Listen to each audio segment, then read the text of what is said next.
നമസ്കാരം. കൊട്ടാരക്കര മീഡിയയിലേക്ക് സ്വാഗതം.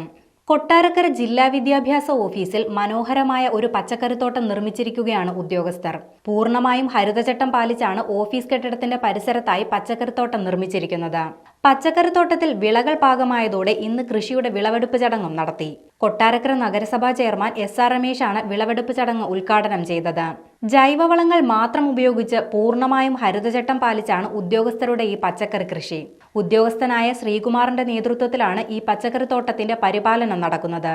കൊട്ടാരക്കര ജില്ലാ വിദ്യാഭ്യാസ ഓഫീസിന്റെ പരിസരത്ത് വളരെ മനോഹരമായ രീതിയിൽ ഒരു പച്ചക്കറിത്തോട്ടം ഈ ഓഫീസിലെ ശ്രീകുമാറിൻ്റെ നേതൃത്വത്തിൽ മറ്റ് സ്റ്റാഫുകളുടെയും സഹായത്തോടെ രൂപീകരിച്ചിട്ടുണ്ട്. ഇവിടെയുള്ള പച്ചക്കറികളുടെ വിളവെടുപ്പിനായി ഏറ്റവും ബഹുമാന്യനായ നഗരസഭാ ചെയർമാൻ രമേശ് സാർ എത്തിയിട്ടുണ്ട്. അങ്ങനെയുള്ള ഒരു ധന്യമുഹൂർത്തമാണിത്.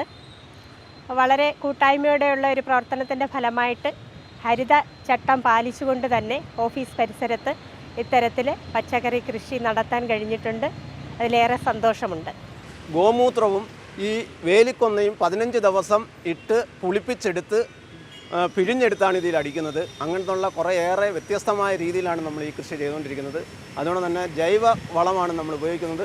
കടലപ്പിണ്ണാക്കും വേപ്പും പിണ്ണാക്കും എല്ലുപൊടിയാണ് നമ്മളിത് ഏറ്റവും കൂടുതൽ ഉപയോഗിച്ചേക്കുന്നത്. അതുകൊണ്ട് യാതൊരു വിധത്തിലുള്ള വിഷവും ഇതിലില്ല എന്നാണ് എനിക്ക് പറയാനുള്ളത്. എല്ലാവരും അത് മുന്നോടിയായിട്ട് ഇതിനകത്ത് വീടുകളിലും ഇത് ചെയ്യണം എന്ന് മാത്രമാണ് എനിക്ക് പറയാനുള്ളത്. വളരെയേറെ സന്തോഷമുണ്ട് എന്നെ ആദരിച്ചതിൽ. എല്ലാവർക്കും ഒരിക്കൽ കൂടി നന്ദി.